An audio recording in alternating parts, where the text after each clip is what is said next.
Universal News TV, votre chaîne d'information la plus crédible. Pour de nombreux analystes, le président français, Emmanuel Macron, est arrivé au Cameroun pour défendre les intérêts de la France, et aussi, pour éviter un rapprochement du Cameroun avec la Russie. Pour le président Bandakani, Emmanuel Macron a commis trop d'erreurs dans sa relation avec le Cameroun, en ramenant les questions diplomatiques dans la rue, et surtout face à des interlocuteurs qui n'ont aucune qualité diplomatique à parler au nom du Cameroun. Cette situation va foncièrement refroidir les relations entre le Cameroun et la France. Suivons maintenant le décryptage du président Bandakani sur les erreurs fatales commises par Emmanuel Macron dans la gestion des relations diplomatiques avec le Cameroun. Suivons. Non, d'une normalisation géopolitique. Une normalisation géopolitique parce que c'est évident. Ces dernières années, 5 ans passés au pouvoir, M. Macron n'a pas visité un pays essentiel au plan géopolitique et géostratégique dans le périmètre que vous avez si bien qualifié, Golfe de Guinée. Oui. Vous ne pouvez pas contrôler le Golfe de Guinée si vous n'êtes pas en bonne relation avec le Cameroun, qui est la porte d'entrée du Golfe de Guinée. M. Macron n'a pas mis les pieds au Cameroun. Il ne s'est pas contenté seulement de ne pas y mettre les pieds, mais il a jeté la diplomatie dans la rue en discutant des questions hautement diplomatiques avec des personnes qui n'étaient pas qualifiées dans des circonstances non diplomatiques, pour rester poli. Quand on connaît la rigueur du protocole, on comprend bien que ce type de rencontre spontanée n'est que spontané d'apparence et que tout ça a été organisé. Donc ce qui est un indicateur de mauvaises relations, c'est pas qui le liait au président du Cameroun. Alors, à partir de là, on peut considérer que c'était une erreur, pour ne pas dire une forme de désinvolture diplomatique et géopolitique, que de ne pas considérer et intégrer le fait que le président camerounais est la mémoire de la diplomatie mondiale à l'heure actuelle. Et d'ailleurs, nous pouvons là maintenant voir le président Macron qui vient au Palais de l'Unité et qui sera donc accueilli par son homologue, son hôte de jour, qui est donc le président Paul Biya, qui est déjà sur le perron du Palais de l'Unité et qui s'amène donc vers le président de la France. Nous allons suivre donc cet élément qui nous est donc ce reportage en direct, qui nous est proposé par la CRTV. Tout à fait. Je crois que cela est significatif de la densité des relations entre le Cameroun et la France. Le président Emmanuel Macron qui est arrivé ici il y a une minute, ici au Palais de l'Unité, un palais qu'il découvre en même temps que beaucoup d'autres Français qui l'accompagnent. Nous avons également vu derrière lui l'ambassadeur de France, Christophe Guilou, qui est là également. Et en ce moment, le président de la République et son hôte vont se diriger vers le 3e étage du Palais de l'Unité pour l'entretien en tête-à-tête qui sera l'un des grands moments de cette visite du président français en terre camerounaise. Retour donc sur ce plateau de Balafon Télévision. Le président Macron est déjà au Palais de l'Unité. Vous l'avez donc remarqué, accueilli avec un sourire des grands jours par le président Paul Biya. Alors, vous êtes avec nous sur ce plateau, Dr Luison et Somba. Sous quel signe placez-vous cette visite? On a eu l'habitude d'avoir des signes l'amitié franco-camerounaise. Aujourd'hui, peut-on encore parler d'amitié franco-camerounaise au regard du tableau que vient de peindre le président Bandakani? Je pense que la dernière fois que nous avons reçu sur notre territoire un président français, c'était en 2015. Et bien entendu, c'était François Hollande. La réception, ou bien l'accueil ou l'invitation d'Emmanuel Macron au Cameroun aujourd'hui n'est que la traduction de la dynamique des rapports diplomatiques et d'amitié, vous l'avez d'ailleurs dit, et même au-delà de l'amitié, des rapports historiques et emblématiques qui unissent le Cameroun à la France. Et au-delà de cela, vous savez que les chefs d'État français, partant de De Gaulle en 1958, Pompidou-Georges en 1971, on peut citer également Giscard d'Estaing en 1979, et bien d'autres, Jacques Chirac, François Mitterrand. Il n'y a que Nicolas Sarkozy qui n'avait pas mis les pieds au Cameroun. Et Emmanuel Macron, quant à lui, lors de sa première législature ou mandature, n'avait pas daigné mettre les pieds au Cameroun. Alors, pourquoi choisir ce moment? Je pense que c'est un moment historique également dans le sens de la redynamisation des rapports ou des relations entre le Cameroun et la France. Surtout que Bandakani l'a souligné avec pertinence qu'à un moment donné, le président français a entretenu, non pas dans des canons ou supports diplomatiques, des entretiens avec les Camerounais dans des lieux qui n'étaient pas indiqués. Et cela a dû, comment dire, lever le sang, lever la contradiction au sein des Camerounais.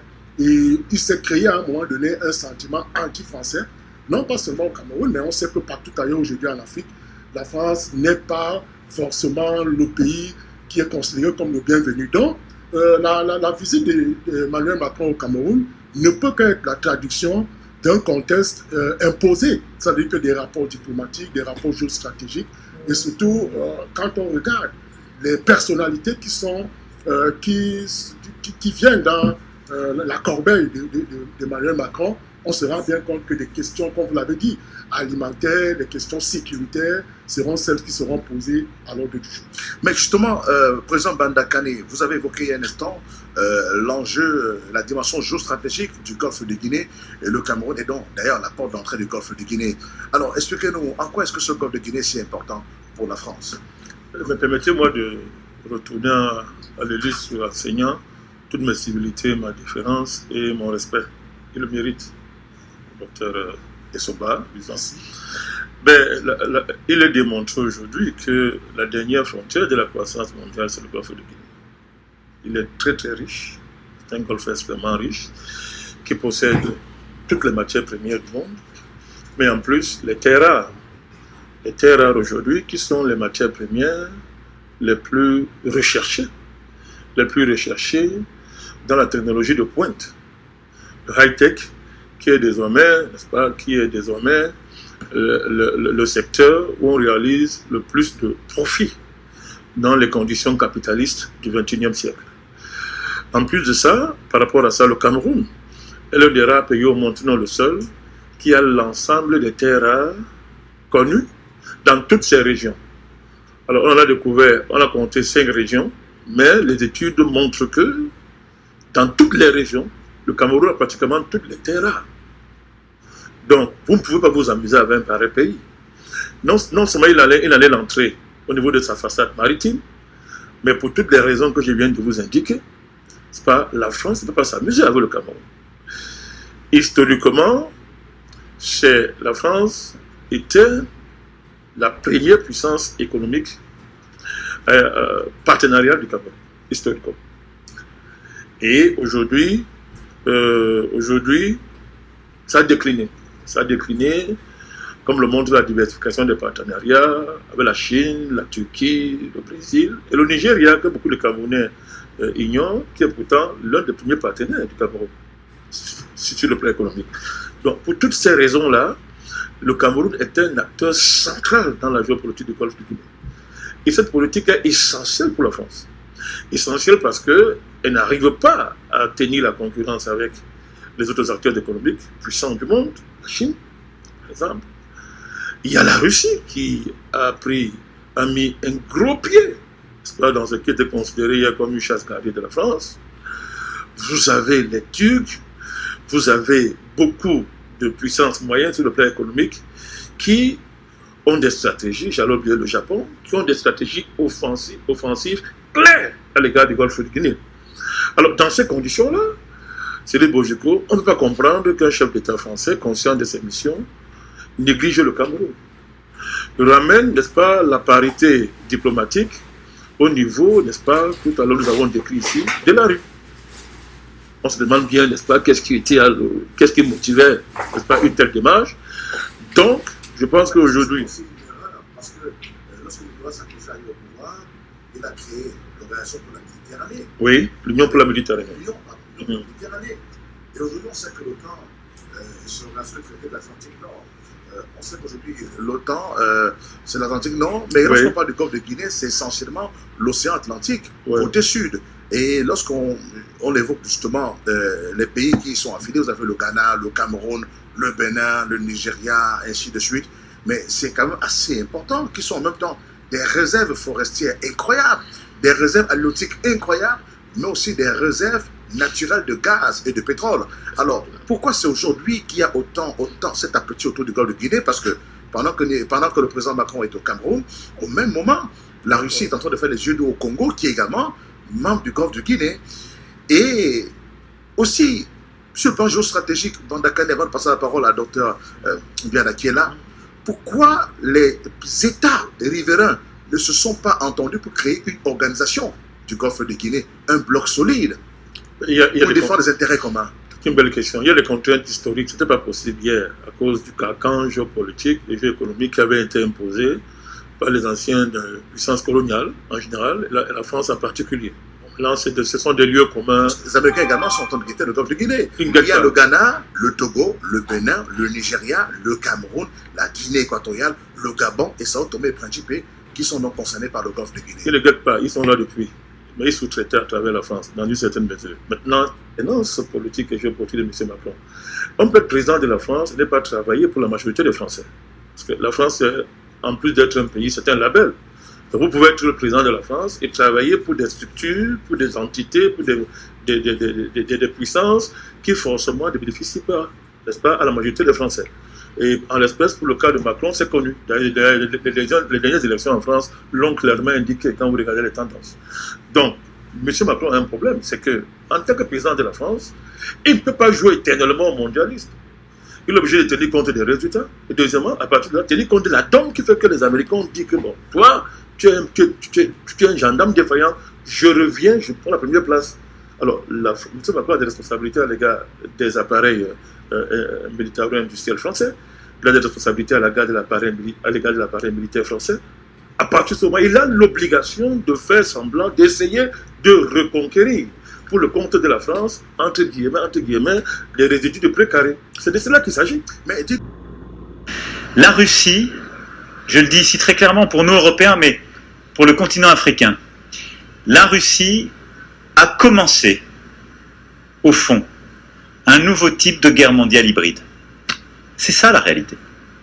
Et elle a décidé que l'information, l'énergie et l'alimentation étaient des instruments militaires mis au service d'une guerre impérialiste continentale contre l'Ukraine. Voilà comment je vais qualifier dans les termes les plus crus ce qui se passe aujourd'hui.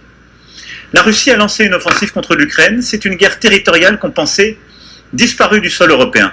C'est une guerre du début du XXe, voire du XIXe siècle. Je parle dans un continent qui a subi les impérialismes coloniaux. La Russie est l'une des dernières puissances impériales coloniales. Elle décide d'envahir un pays voisin pour y défendre ses intérêts. C'est ça la réalité. Quand vous les voyez poindre leur tête chez vous, n'y voyez pas autre chose.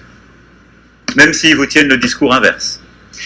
Et puis, voyant les déséquilibres qu'ils créent, malgré toutes les tournées diplomatiques et la désinformation qu'ils font, je constate que la Russie à travers le monde est l'un des pays qui, avec le plus de force, utilise des instruments de propagande, usant d'ailleurs de nos règles démocratiques, en faisant croire que ce sont des confrères à vous, développant des chaînes de télévision. Mais Russia Today, Sputnik ne sont pas des chaînes de télévision avec des journalistes libres qui parlent d'une information libre et ouverte. Ce sont des gens qui divulguent une propagande au service d'un régime qui les paye. Ils utilisent cela pour mener leur guerre, diviser les opinions publiques et pousser leur avantage. La deuxième chose, ils font chantage sur l'alimentation. Ils font chantage parce que c'est eux qui ont bloqué les céréales en Ukraine. C'est eux qui régulent leurs céréales. Il n'y a eu aucune sanction sur l'alimentation décidée par qui que ce soit, ni les Américains, ni les Européens, ni qui que ce soit. C'est eux qui décident de comment réguler le robinet, faire monter les prix, les baisser, laisser venir la nourriture ou pas. Puis il faut une tournée partout en expliquant aux gens, c'est de leur faute. C'est ça la réalité. Et puis, sur l'énergie, ils font pareil, avec les Européens, cette fois-ci. C'est plus compliqué, néanmoins, parce que les revenus de la Russie dépendent en grande partie quand même de leur capacité à vendre aux Européens ce gaz. Et on ne déplace pas un gazoduc en 6 mois. Donc, je ne sais pas dire ce qu'ils feront, je sais dire qu'ils en useront, et je pense qu'il est sage de la part des Européens de ne pas s'exposer à ces stratégies, parce que c'est un des éléments de cette guerre hybride. Le refroidissement des relations diplomatiques entre le Cameroun et la France va s'accentuer lorsqu'au soir du 26 janvier 2019, un groupuscule se réclamant d'un parti politique de l'opposition camerounaise ira jusqu'à saccager l'ambassade du Cameroun à Paris, sous le regard indifférent d'Emmanuel Macron et de la police française. Ici, Christine Muriel, pour Universal News TV. Merci de suivre Universal News TV sur YouTube. Nous vous rassurons que les informations que nous diffusons au quotidien sont suffisamment crédibles. Alors, n'hésitez pas à liker la vidéo si elle vous plaît, et si vous êtes nouveau sur la chaîne. N'oubliez pas de vous abonner et d'activer la cloche de notification pour ne pas rater nos prochaines vidéos.